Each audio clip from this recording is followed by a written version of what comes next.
Good morning, good afternoon, or good evening. I hope and trust that you are all well. Before I get started, I would like to give a very special shout out to the reformed members of Back to Ashes. Lisa Radford, Ashley Miles, Interscare Wifey, Tina Mead, Stephanie McLaren, Corpse Lover, Gwen Haley, Mana Ash, Normie DW, Chrissy Elias, Cindy Cleveland, Patty's niece, and Samantha Place. The rest of the Back to Ashes membership family can be seen right here on your screen. If you would like to become a member or would like to buy me a coffee, as a thank you, all of that information can be found down below. Also, if you're enjoying what you're hearing, a like, a comment, or subscribe would be appreciated. Thank you so much. With all of that being said, it is time to go back to ashes. For once we arise from the ashes, we are a bigger, brighter, stronger, and happier person in the morning. Sit back, relax, kick back, grab a snack, or tuck in to get warm, and prepare for this dose of vocal melatonin entitled True Followed Home Stories. Right after this intro, an ad will play. I'll read the first story, an ad will play, and after that there will be no more ads within this video.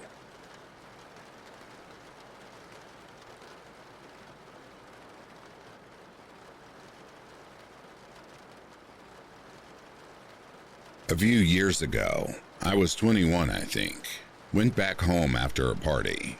It was between midnight and 1 a.m. and I had to take the tramway to get back home.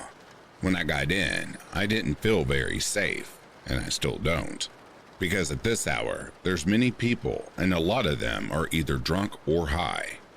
So, I did put on my earphones and began listening to music, but I felt that something was just odd. You know when you have that feeling when someone is looking at you but you can't see them? That's what I was feeling. So, 20 minutes had gone by and I arrived at my station. There was a few people who stopped there, but I saw a guy looking at me and then started walking towards me. I got scared and tried to walk as fast as I could, but I had 1 kilometer to make it until home. Plus, there was no one else in the streets except me and the guy. It was a residential area. I tried to calm myself by telling myself that I must be paranoid. So I looked back and I saw that the guy was walking at the same speed as me. So I panicked. And one of my earphones fell and I heard the guy next to me. I freeze. I couldn't move. I was paralyzed. And then the guy asked me for a cigarette. I told him I had none, and he left. It must be silly, but I had scared myself for a simple cigarette. Please guys, I beg you, do not run after anyone to ask them for a cigarette, especially at night.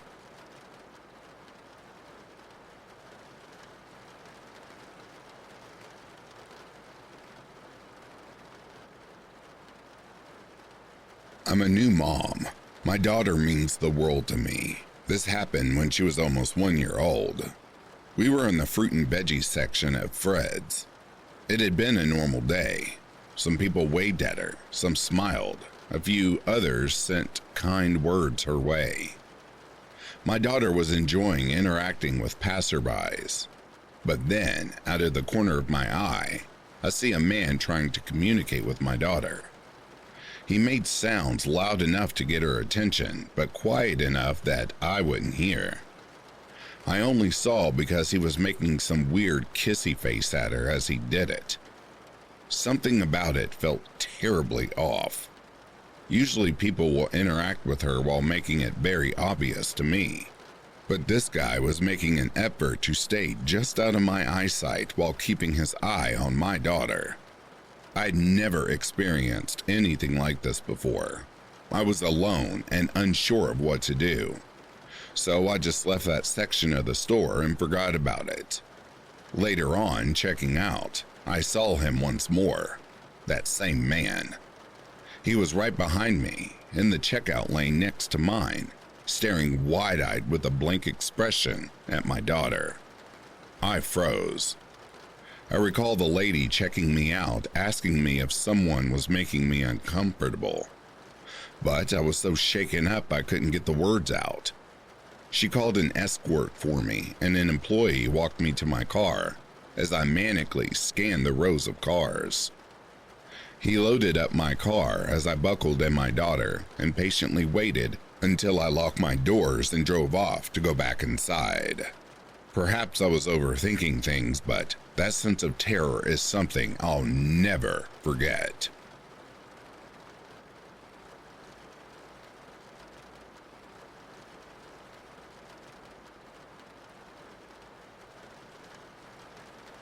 This happened years ago when I was around age 19 or 20 and worked retail part-time at the mall. I was the closing shift that night and left at around 10:30 p.m. to head home. I often took the inside streets versus the freeway, which included a small stretch of back road that was usually pretty empty, especially during that time of night. This particular night, I noticed a car about 10 minutes into my 30-minute drive going the same way as me, but didn't think much of it. As we're approaching the stretch of back road that's usually deserted at that time, the driver behind me starts flashing their high beams and slowing down and speeding up while tailgating me. I remember feeling panic that they might hit my car. Eventually, the car pulls up beside me, and now I can see a middle-aged man who is pointing towards the back of my car and then motioning me to roll my window down.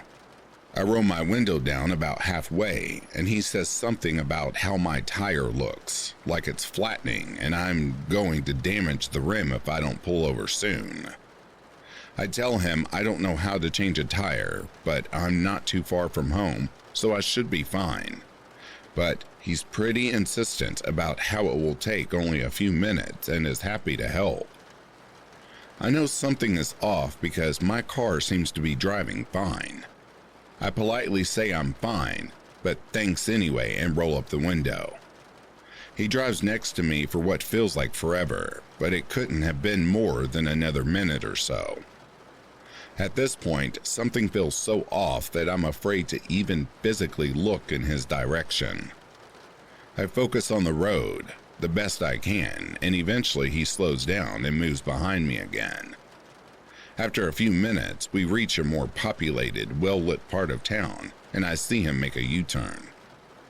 I get home and take a look at my tire, which is perfectly fine. I have no idea if he followed me from the mall or what that man's intentions were, but I think it's safe to say they weren't anything good.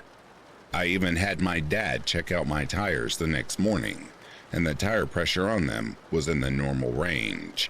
I still think of this night from time to time, and it makes me nauseous to think about how different things might be today if I had decided to pull over that night.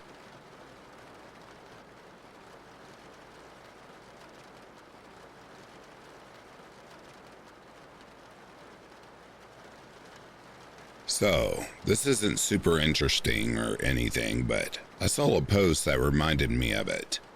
About 8 or so years ago, when I was a sophomore in high school, I took the bus all the time because our school gave us bus passes.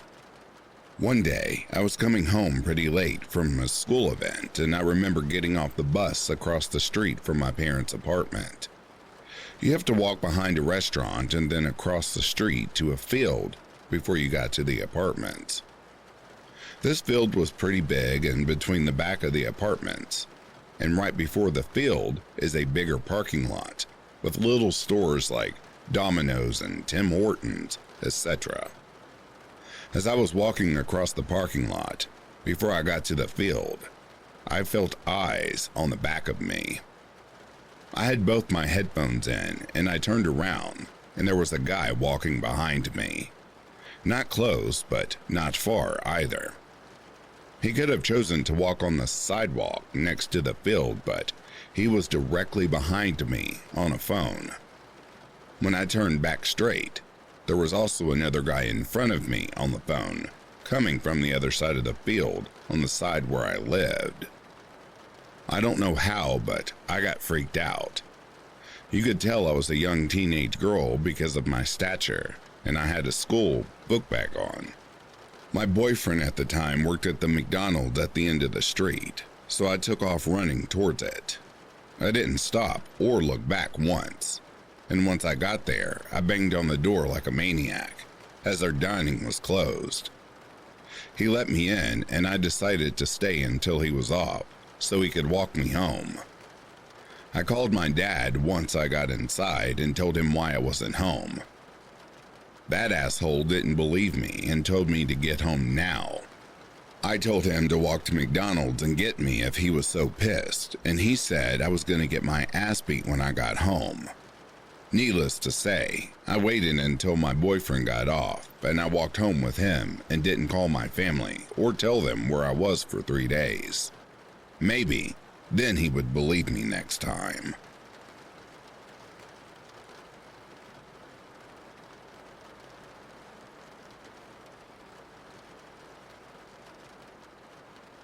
So, I'm 19, and I coach a 12-year-old travel volleyball team. At one of our out-of-town tournaments, I was staying at this hotel. Nothing new, as I have stayed in numerous hotels for volleyball ever since I was 9. I was walking into the hotel, and I saw a man and woman get into the elevator from afar. The lady was holding the elevator, but I was so far that there was ultimately no point in doing that unless she wanted me to get on the elevator with her. Now, keep in mind, before I went into the hotel, I took a couple of hits off my dab pen. I know I'm not the best role model for 12-year-olds, but they were staying in a different hotel. I don't know if I was tripping off the ganja, but it seemed like the lady really wanted me to get onto the elevator with her, considering I was walking really slow, yet she held the door for me anyways. So, I got on. I pressed my floor level, and when we reached my level, I started walking out and shot a look back at her. Kinda like when you communicate with someone with your eyes. Unfortunately, this man who looked like an electrician with a vague uniform on got off on the same floor as me. I was a couple of feet away from him walking to my door. Just then, I felt like somebody punched me in the gut and I was going to throw up all over the place. I tried to turn my head back to see what the hell this man might have had in store for me, but I didn't want to be rude and freak him out in case I was just being paranoid off the ganja. I decided to just speed walk back to my room, and I quickly opened the door and I quickly shut it. I looked through the peephole and there he was, standing there staring at my door for a few minutes, and then he left. The strangest thing about it was it looked like he was carrying some toolbox of some kind, but didn't put them to use as assistance for anybody on that floor. Now I know, lady, why you did what you did.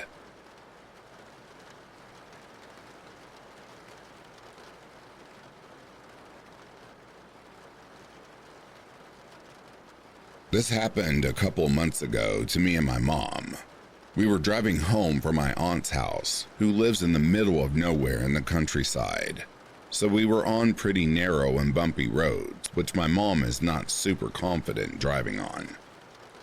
The drive was going normal until a green car appeared behind us, presumably pulled out of some driveway or something. It was driving extremely close to us, pretty much tailgating us on a road that really did not require that since it was so empty. My mom, who was already uncomfortable on the country road, became nervous and decided to pull in at the next house or driveway that came up so it could overtake us. We did, and the car passed us. We were both relieved that it was over. But we were wrong. We continued driving at a pretty regular pace, and we didn't see the car for another few minutes. That was until we spotted the next house. The car had pulled in there, and it had its indicators on, meaning it hadn't stopped to park. My mom and I look at each other, and to be honest, I started getting nervous myself, and I'm usually not frightened easily. The second we passed it, it pulled out and started tailgating us again. My mom was really scared now. The car would occasionally fall behind intentionally, and then race toward us at a crazy speed, which came close as an attempt to scare us. My mom increased speed, but it kept up with us easy. I was sure it was going to crash into us at this point or run us off the road. This continued until we reached a crossroads.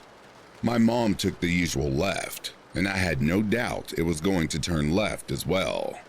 However, it didn't.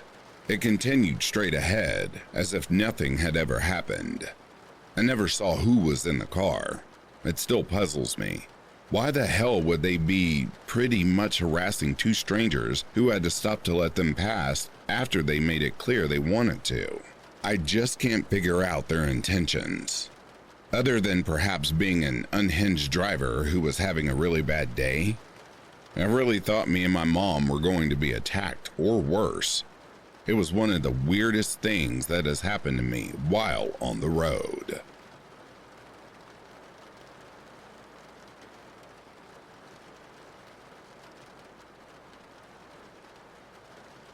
I was taking a drive at night a couple of hours ago. I like driving at night, nobody is on the road, and it's just me and music. I have a specific route that I like taking, and I usually take this route all the time, and have a set to and back. I use this small neighborhood that loops around to turn around and go back after I'm done. As I'm in that neighborhood doing my turnaround, I reach the end of the loop, and that's when this older, maybe 2006, 7-ish, sedan pulls into the street.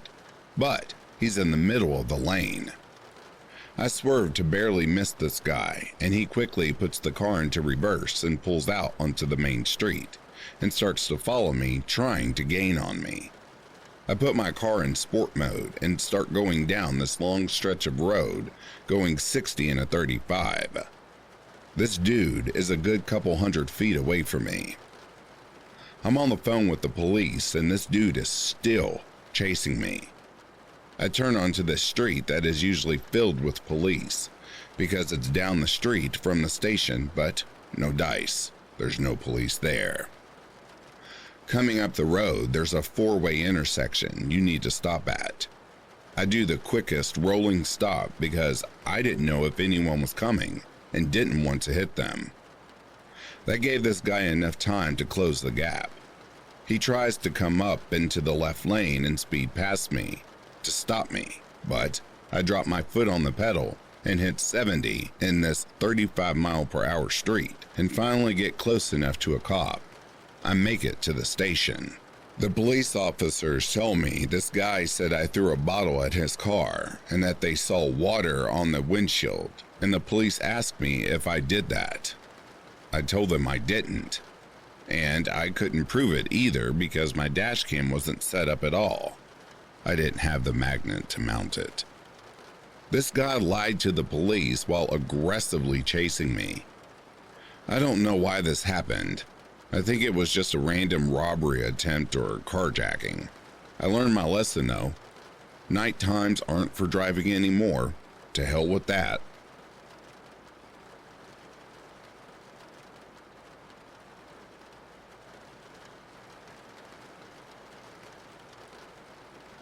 My friend and I are both young females, small petite build.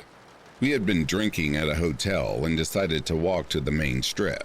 About a 20-minute walk at around 9:45 p.m.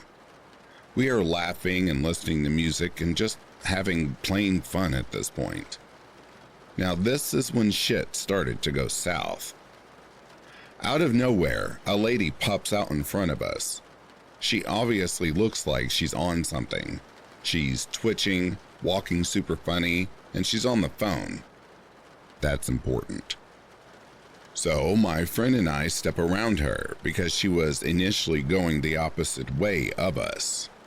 Then all of a sudden she walks past us, and while she's getting ahead of us, she's looking back and speaking into the phone. I for some reason was already feeling kind of uncomfortable, so my friend and I slowed down to let her stay in front of us. But we decided to go to the other side of the street because why not? The lady sees this, speaks into the phone again, and crosses with us. I was trying to give her the benefit of the doubt, thinking maybe she's uncomfortable and feels unsafe, and is trying to use us as a cover, but my gut was telling me otherwise. So while she's walking in front of us, she's still frequently looking back and talking into the phone. So we cross the street again to put some distance between us. This time, the lady almost turns down a street, where a man wearing all black walks out, and in the same direction we were going. The lady stops at this cross street and just stares at us. Then she steps behind some kind of bush. The man went about 300 feet in front of us on the opposite side of the street, and then turned around and walked back to the same cross street the lady was at.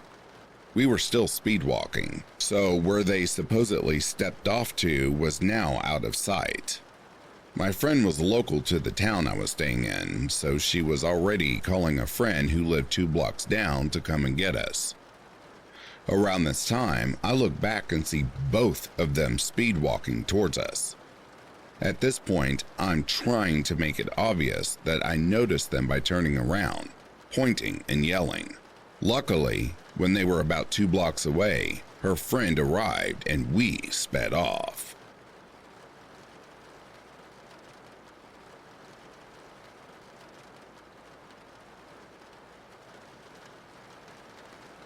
For some context, I'm female, and this happened a couple years back, when I was around 26. This happened in a big city.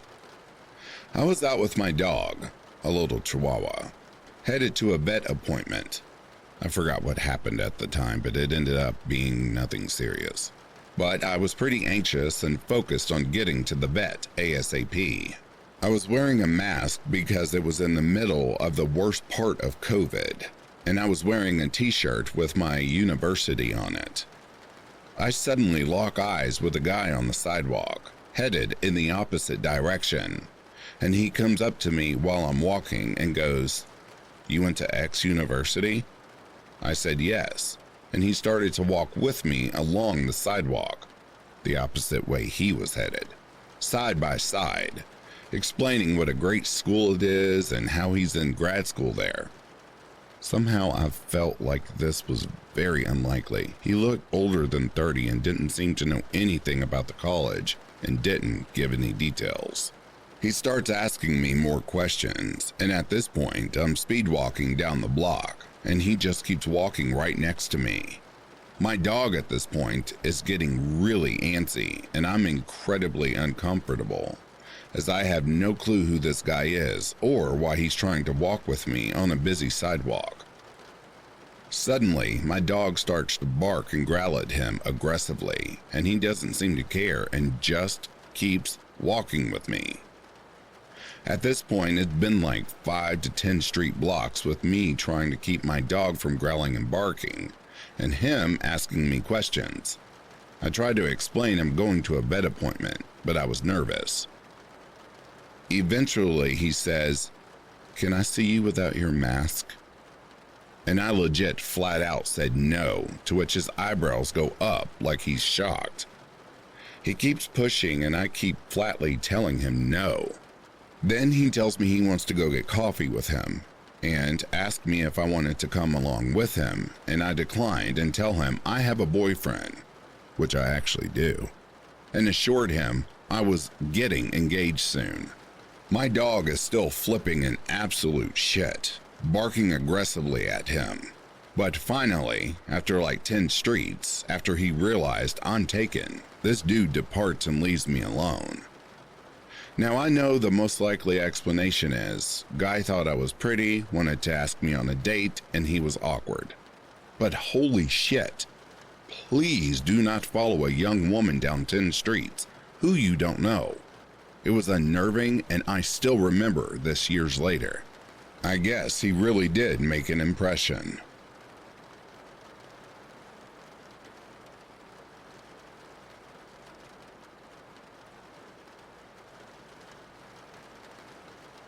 I work night shifts, 12 a.m. to 8 a.m., at a women's shelter that is about a 30-minute commute away from my apartment. I take the metro every night to work and every morning from work, the closest metro station being situated a 5-minute walk from my apartment. My work is situated in the downtown area of the city that I currently reside in, while I live in the neighborhood that has a reputation of being filled with alcoholics and drug addicts. I have had no encounters worth mentioning in either places until now. I was walking towards the metro station last night after saying goodbye to my boyfriend, who was heading home after spending the evening with me. I think it's worth mentioning that my boyfriend drives to and from my place every Tuesday and Thursday, and that I work from Sunday to Wednesdays, meaning that I was heading to work when this happened. Anyways, I was walking towards the metro station when a guy suddenly appeared out of nowhere on the street corner across from the metro station and grabbed me by the arm. This happens to be in the only street corner from my apartment to the metro station that you could not see anything on the street perpendicular to the one I was on until you got on the street corner. So I'm getting to the street corner. The metro station is across from me, and I'm getting ready to cross the street as there was a green light when the man appears out of nowhere and grabs me by the arm. I freeze for a second before noticing that he is reaching over my body to grab my other arm. But before he could do that, I reacted and elbowed him in the stomach. I guess he did not expect a quick reaction because he quickly let go. After he let go, I sprinted across the street and ran into the metro station. The metro station has two entrances that are parallel to one and another. Both are facing the turnstiles that access the metro downstairs. I had noticed from the corner of my eye that the guy had followed me, and before he got inside, I headed to the other exit, ran around the station, and headed back towards my apartment. Since I live in the Great White North and it had been snowing all day, I was hoping that my boyfriend had not left yet, as he would have to take the snow off of his car before leaving. Luckily, he did not, and he ended up driving me to work. We also met a cop car as we were about to turn on the street to get to the highway, so we stopped and I reported the guy. The cops took down my information and what I could remember of his description, and they promised to go check it out and do a few rounds around the metro station. I don't know what that guy's intentions were, but I hope I never encounter that guy ever again.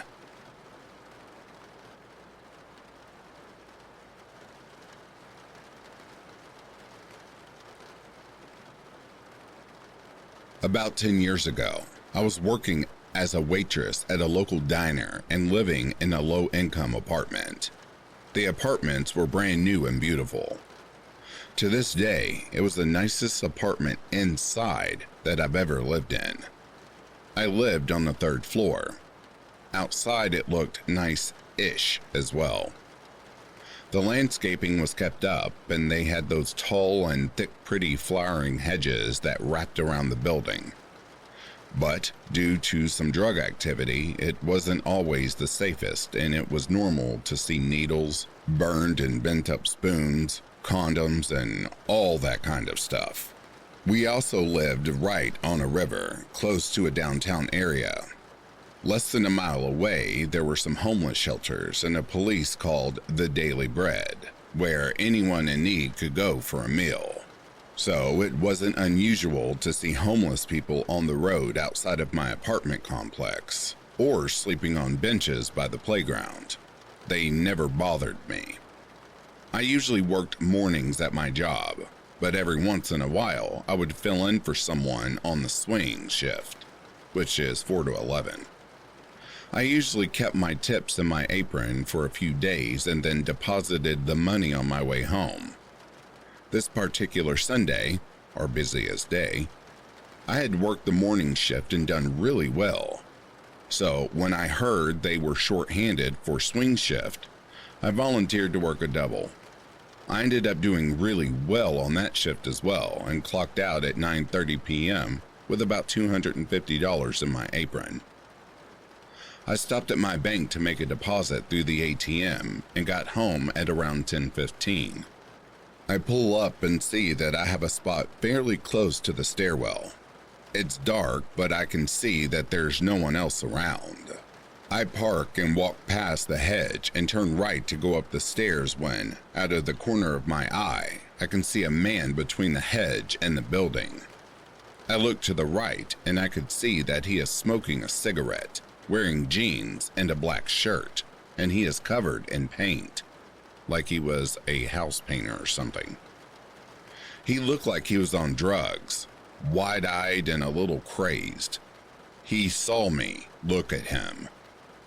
I felt creeped out because I had not seen him from my car, and I was wondering why he was standing out of the light and hiding behind the hedge. So I start to take the stairs two at a time.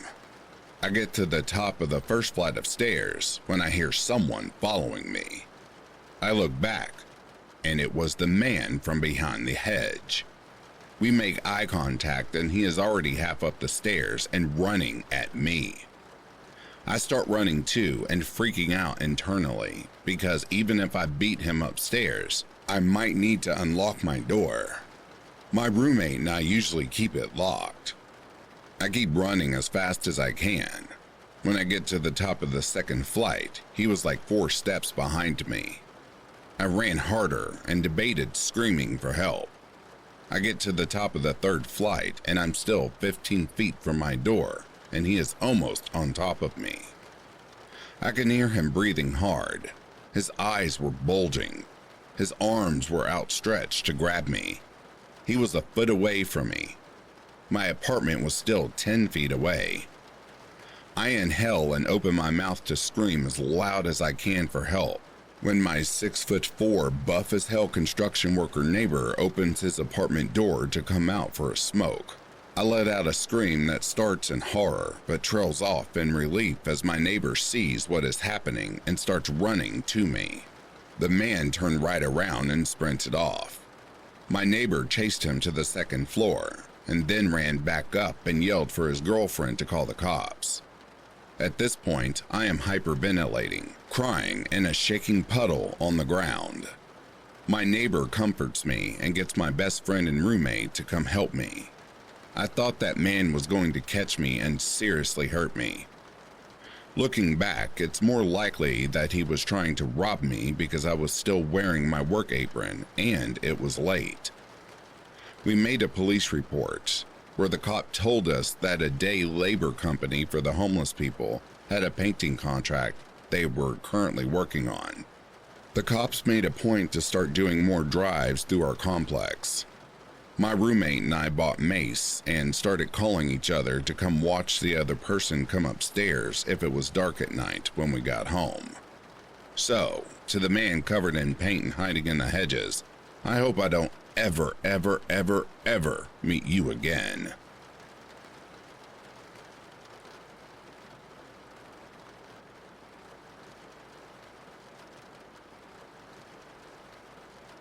Every summer, with a few friends, we take a trip to the seaside of France for about a week. Last year, we decided to go to Hossegor on the southwestern coast to go surfing, but ended up in a small touristic village called Molitsi-Ma, an hour from where we were supposed to go because of a reservation mess-up. The week was going okay until the last 3 days of the trip, but the story I'm going to tell is the last night's. So, the past 2 days we had been in trouble with the police and a few other tourists because of some misunderstandings over a pack of cigarettes.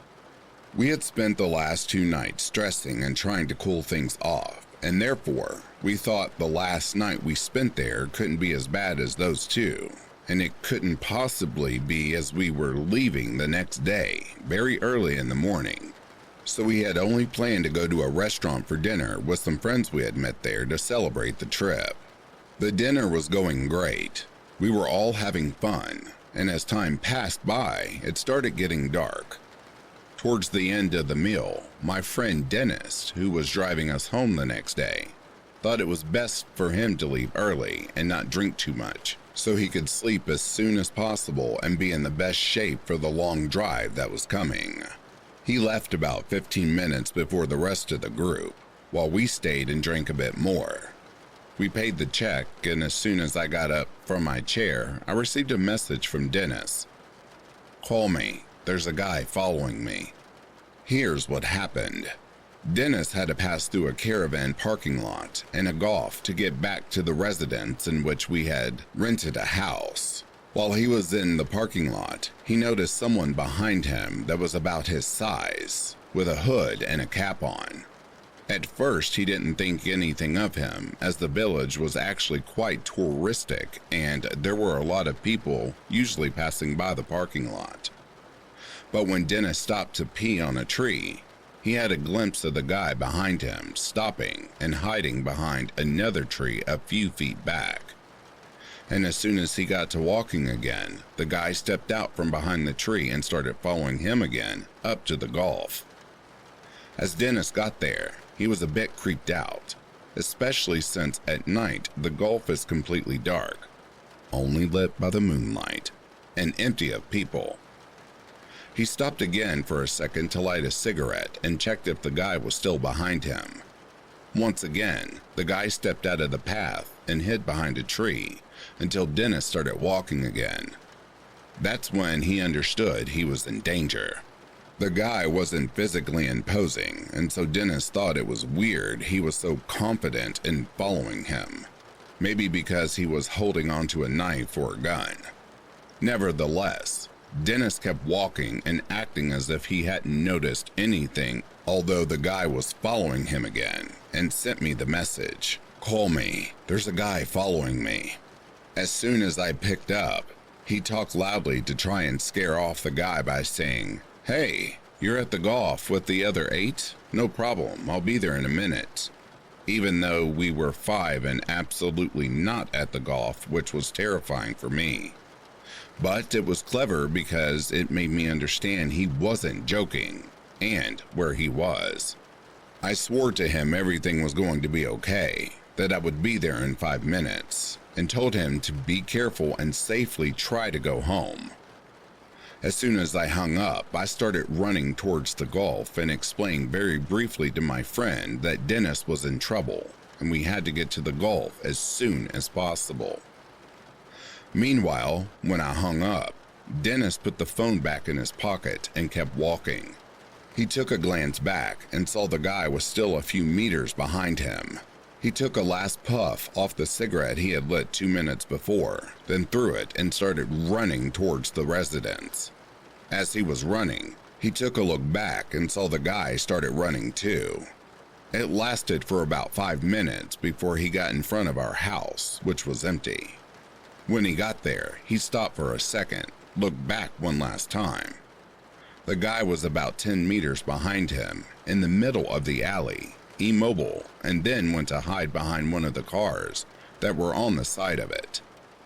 As soon as Dennis saw that, he panicked. He barged into the house, locked the door without difficulty, grabbed the biggest knife he could in the house, and waited on the couch facing the entrance to the house, which was a glass canopy.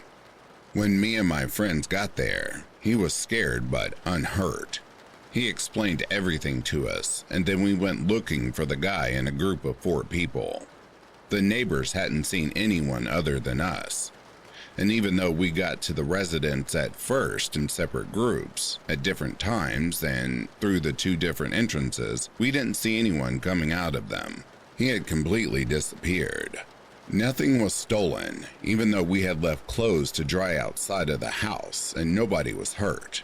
So we didn't call the police, but warned the neighbors, and me and 2 others stayed up all night outside to look out for the guy, as he had seen where we lived and we were afraid he would return during the night. Dennis had been lucky. We never knew what the intentions of this guy was, or if he was hiding something that gave him the advantage over my friend. Furthermore, he didn't even try to get into the house, and good for Dennis because there was another entrance to the house, another glass canopy that led to one of our friend's rooms, and which had not been correctly closed. We couldn't even understand what he did. If he wanted to steal from Dennis or murder him, he could have done it 2 separate times, when he went to pee and when he lit his cigarette. But he didn't. So what did he want? Who was he? Where did he go? I don't think we'll ever get any answers. We can only hope he never did anything to anyone and was arrested if he did. We didn't call the cops back then because we had had trouble with them the last 2 days because of the problem with the pack of cigarettes I talked about before. Also, after those 3 days that had gone wrong, we just wanted it to end, go home and sleep. I regret not calling them now that I think about it. But it's too late now, and I hope this guy hasn't been creeping on anybody since then. We were all extremely tired the next day, and the drive that was supposed to be 5 or 6 hours long took 10 hours to complete under the heavy summer heat. But we all got home safely, slept well, never had any problems of that sort since, and now we laugh about it. To conclude, I would advise you never to walk alone at night in places you don't know much about. There are crazy and weird people everywhere, and a calm night can quickly turn into a nightmare if you don't watch out. Thank you for listening to my story. I hope you liked it, and that it made you think about being more careful, especially at night.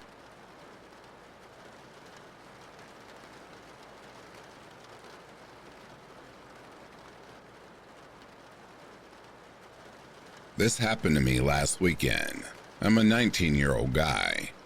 My friend just bought a new house, so he decided to have a housewarming. I had a great time, and at just after midnight, I decided it was time to go. I tried all the taxi services in our area, and I either got no answer or told I would have to wait at least an hour. I live in rural Wales, UK, and we don't have Uber. I'm a student and work weekends, so I had to get home soon as I had work in the morning, so I decided I'll walk home. My phone says 41 minutes, and I was in a drunken state, so I make my goodbyes and refuse any offer of company or calling another friend and set off. I was lit but not too drunk. Easily followed the directions on my phone and got about 30 minutes in when I came across an alley I had to take. I sped up as I walked through, as it was very dark, but got through and felt silly for being a bit spooked. As I carried on walking, I reached a long pathway and noticed a figure in the distance. I couldn't tell if they were walking towards me or just standing still, but soon as I got closer, I could see them just standing and smoking a cigarette. I kept to the other side of the path and walked past. As I carried on walking, I felt a little uneasy and looked back, and the guy was now walking behind me. I quickened my step and hoped to gain distance, but this was a straight path and he kept pace. I knew I was getting close to an area I was familiar with from walking my dog, and I knew I would be in a well-lit residential area soon. Finally, I reached a crossroads and prayed he would go the other way, but he turned the same way as me.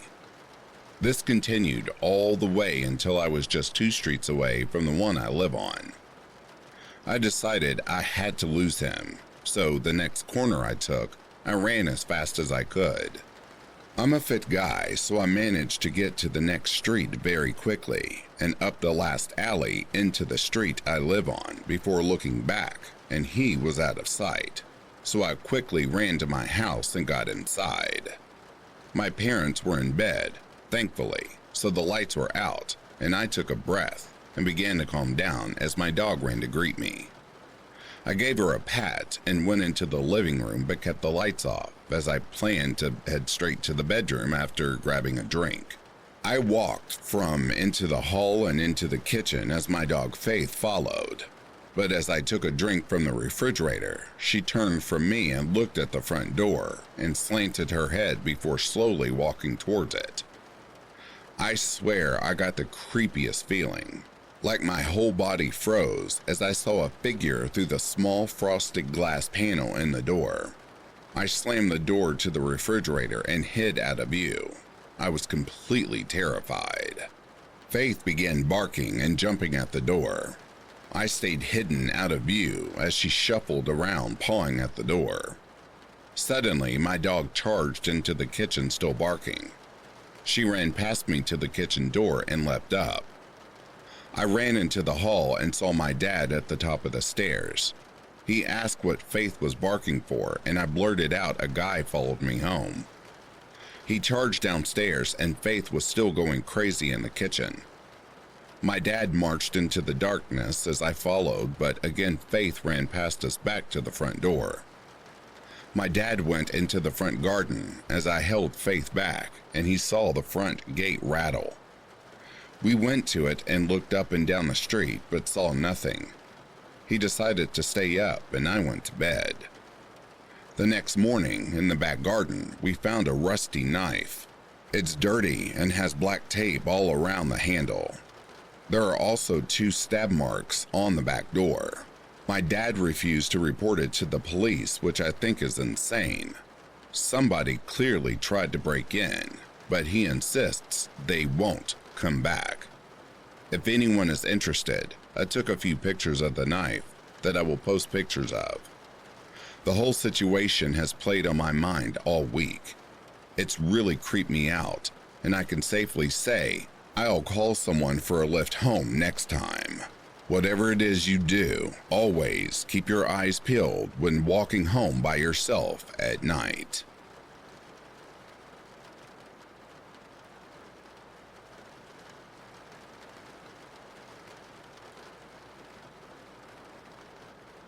It was late spring of my 7th year in school. It was a rough school in a sketch area. I was in the 3rd year of my middle school, crafting a magnet program to better integrate the classes, and the enrollment for the program was small.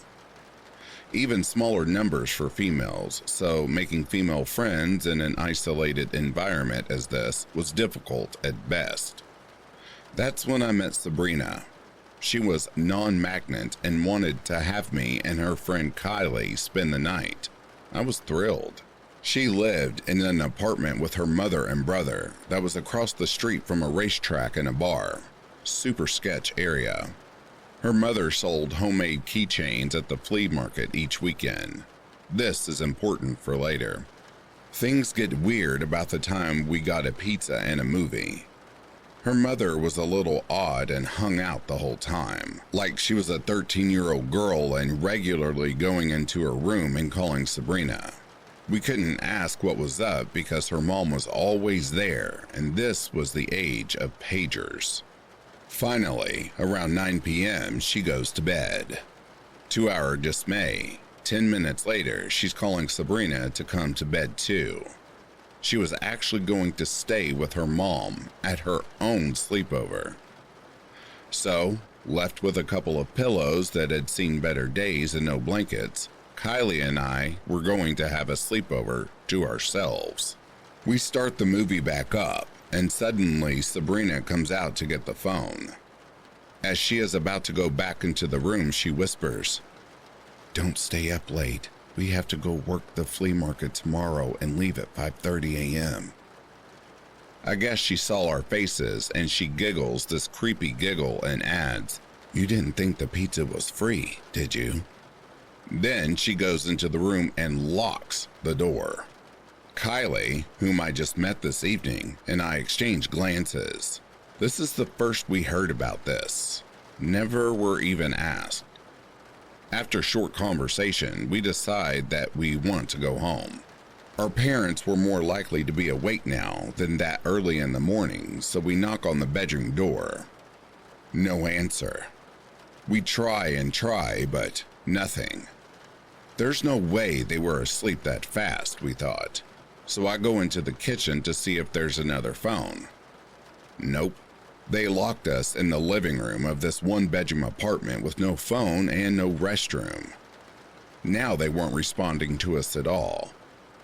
This is where young and dumb us formulate a plan. We know school isn't too far away, and Kylie says she lives near school. So we decide to find a payphone or walk to her house. How bad could it be? Biggest mistakes of our lives. We try knocking one last time to the same result. So we gather our belongings and leave. How the world outside changed after 10 p.m. The bar, a stone's throw from the apartment, was jumping. We go up to the payphone that's near the street and close to the rear of the bar. It's broken. As I put the receiver down, some burly, drunk as hell man rounds the corner towards us. We were two 13-year-olds that could have passed for 17 easy. Neither of us were dressed showing much skin, but Mr. Drunk Dude liked what he saw. First, he yelled if we wanted to party or if he could buy us drinks. No thanks, we replied, and started to walk in the direction of her home. This only infuriates him, and he's now yelling that we're skanks and nobody turns their back on him. We keep on. He starts to stumble after us, quickly, and catches Kylie by the wrist. She's trying to shake him off to no avail. He's telling us what he's going to do to us. We're getting terrified because she can't break the gold, and he will not let go. That's when Kylie lands a shot to his jewels. We take off running, but the shot must have sobered him up some, and he's in an angrier pursuit. We scan the area, but there's no place to hide, no place to get help, and we're now not trusting if we saw someone that they would even help us. The area had quite a few ladies of the night, if you know what I mean. We run back to loop around the apartment Sabrina lived in, but somehow one of Mr. Drunk's friends had joined pursuit.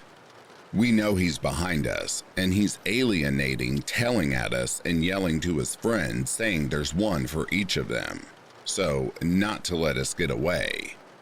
Now, we know we're trapped, so we book it up the, to my jargon, metal stairs and onto the second floor. We're hitting doors, but in that area, nobody is going to open the door past dark. Luckily, we find an open door at the end and we're in the clear, or so we think. But then, clank, clank, clank. One of them is coming up, but the stairs have no second floor visibility. We dash into the room only to see it's a laundry room, and with no door to lock. Quickly, we start wedging ourselves behind the machines, praying and hoping we're not found, because he's now on the second floor and heading our way. It goes quiet except music and voices from the bar. He didn't leave, I think. I didn't hear the stairs. That's when the aroma of alcohol and smoke descends upon the heavy air. He's in the hallway, listening. Then he speaks. "I know you're in there, girls. There's nowhere for you to go. If you come out now, I'll forgive the one that kicked my nuts and go easy on you both. Come on out." After a moment, he speaks again, his mood flipped again. "Okay, you all, I'm going to yank you out by your hair, and, well, you get the idea. Rough, like I like it." I'd love to say that someone overheard all of this and intervened, but they didn't. After what seemed like an eternity, he stood there 10 minutes. We heard him descend the stairs. We were hiding an additional 15 minutes before checking if it was safe to leave. Long story short, we made it to Kylie's house, which was not as close as she said, but we had our lives. My father came to get me after midnight. The next morning, Sabrina's mother called and feigned cluelessness as to why we would leave, claiming we didn't knock, lied about taking the phone, and thought it was normal to make her daughter's friends have to work for free. Sabrina and I didn't speak much after, and Kylie's parents believed all of Sabrina's mother's nonsense and grounded her for a month. This was a long time ago, and it has stayed haunting me ever since.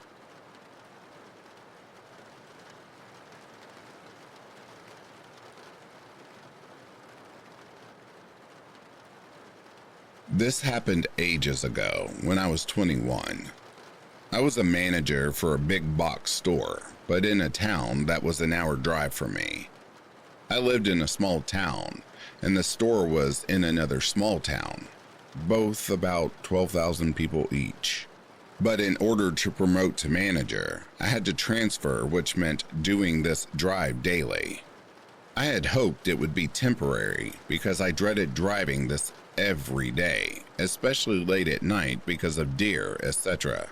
This was also before cell phones were really the norm. I did have one, but it was one of those ancient bag-style phones, and I had just got it a week or two before. With these phones, you had to plug them into your car cigarette lighter in order to have them work, and they had a corded attached handset. Anyway, one night I was driving home, and it was really late, probably around 1 a.m. The drive is pretty desolate, with houses sporadically throughout mixed with sections of wooded areas. About 20 minutes before my town is a random casino in the middle of BFE. I had just passed this casino and a truck pulled out behind me. I didn't think anything of it, but it was noticeable pretty quickly that they had been drinking because of their erratic driving. Because of this, I just figured I'd just put as much room between us as possible. Also to note, as I was going past them, they had their headlights on, of course, and could have easily seen I was a young girl by myself. So the truck comes up behind me at a pretty fast rate of speed and goes to pass me. As they are next to me, they swerve a little towards me, and I just think that they are much more drunk than I thought, and slowed down, so they could easily pass.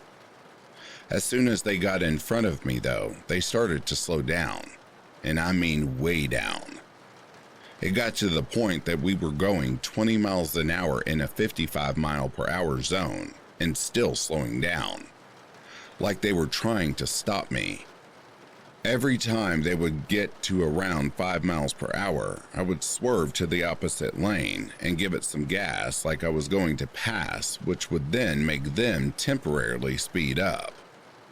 I could see a lot better into the truck at this point. It was an extended cab truck with what appeared to be 5 or 6 guys in it. This was during hunting season, so it wasn't out of the norm to see groups of guys acting ridiculous and drunk this time of year. So they were trying to stop me, and I didn't want to necessarily pass given what had just happened, but at a certain point I had to. So I go to try and pass the truck, but it blocks me from doing so by getting in the middle of both lanes. I try this a couple of times with the same results. Then finally, I try to floor it and pass the truck, but it tries to run me off the road. I immediately get back behind them and am freaking out at this point. I had tried calling 911, but there was a huge area with no coverage yet, and I couldn't get through. After what seemed like forever, I finally get through to them, and they send someone out immediately. As I'm on the phone with them, I see car lights in my rear view and am filled with panic because I know this car will inevitably try to pass, given we were only going about 30 at this point. Sure as shit, the car comes up behind us and goes to pass, and sure as shit, the truck actually runs them off the road and into a ditch.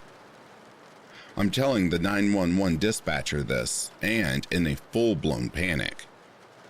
We are getting close to town now, though, and I can see the first stoplight. I wasn't sure what the truck was going to do because our one lane splits into 2, and there are gas stations, etc. up ahead. Right as we approach the first light, I see an officer come in the opposite direction, and I start flashing them over and over while telling the dispatcher that I see the officer.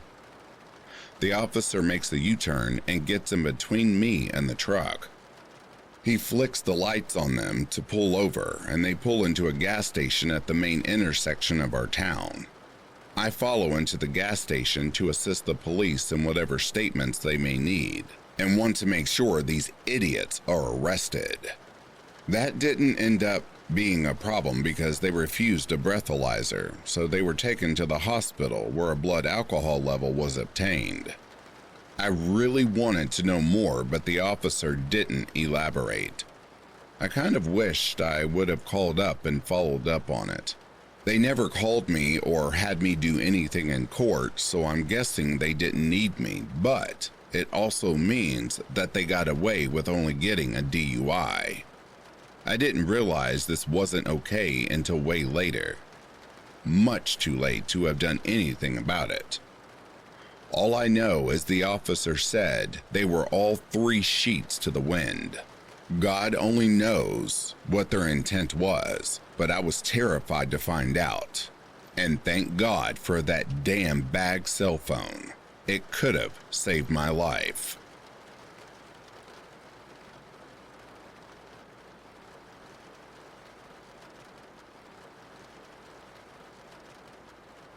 And that, dear listeners, brings a close to these true disturbing followed home stories. If you are asleep, I hope Slumberland is treating you kindly. If you are awake, I hope you've enjoyed this collection. Until next time, please take care of yourselves. I'll be reading to you soon. Have yourselves a good morning, a good afternoon, or a good night.